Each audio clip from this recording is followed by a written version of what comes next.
حبیب خدا صلی اللہ علیہ وسلم نے جب دین حق کی تعلیم دینا شروع کی تو مشرکین مکہ آپ کے دشمن بن گئے اور طرح طرح کی آپ کو تکلیف پہنچاتے۔ روزانہ ایک گلی سے گزرا کرتے تھے۔ اس گلی میں ایک بڑھیا رہتی تھی جو ابھی مشرف با اسلام نہ ہوئی تھی۔ وہ ہر روز اپنی چھت پر کورا کرکٹ کی ایک ٹوکری لے کر بیٹھ جاتی۔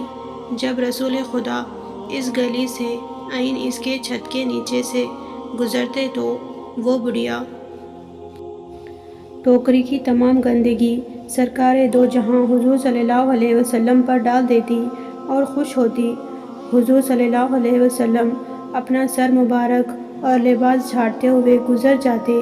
کبھی ماتھے پر بل نہ آتا، اکثر کیا بلا ناغہ ایسا ہوتا تھا کہ وہ بڑھیا اپنا یہ اذیت ناک کام کرتی اور حضور صلی اللہ علیہ وسلم اپنے صبر و استقلال کا مظاہرہ کرتے ہوئے گزر جاتے۔ ایک دن یہ ہوا کہ حضور اس گلی سے یعنی بڑھیا کے گھر کے سامنے سے گزرے تو کسی نے ان پر کوڑا نہ پھینکا۔ آپ حضرت محمد مصطفیٰ صلی اللہ علیہ وسلم نے سوچا کہ آج اس بڑھیا نے ایسا کیوں نہیں کیا۔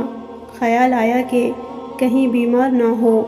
کسی سے دریافت کرنے پر تصدیق ہو گئی کہ وہ بیمار ہے۔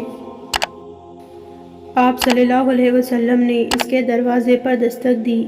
اندر سے کراہتی ہوئی آواز آئی، کون؟ حضور صلی اللہ علیہ وسلم نے فرمایا، محمد۔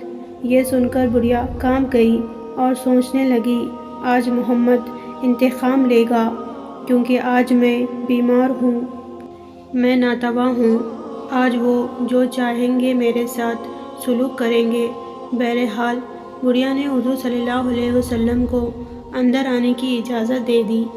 آپ صلی اللہ علیہ وسلم بڑھیا سے بڑے پیار اور نرم و حلیم لہجے میں پوچھا، آج آپ چھت پر موجود نہ تھی؟ مجھے خیال آیا کہ شاید آپ بیمار ہیں۔ آپ بیمار اور تنہا ہیں۔ آپ کی تیمم داری کرنے والا کوئی نہیں۔ میں آپ کو دوا لا دیتا ہوں۔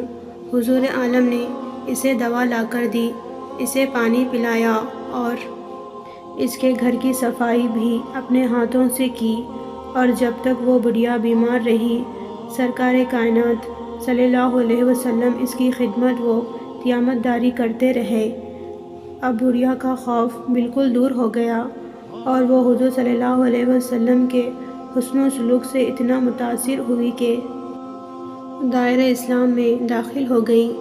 یہ تھا وہ حسن و سلوک جس کا مظاہرہ کر کے حضور صلی اللہ علیہ وسلم نے اندھوں اور پستوں سے انسان کو نکال کر اشرف المخلوقات کے عہدے پر فائز کر دیا۔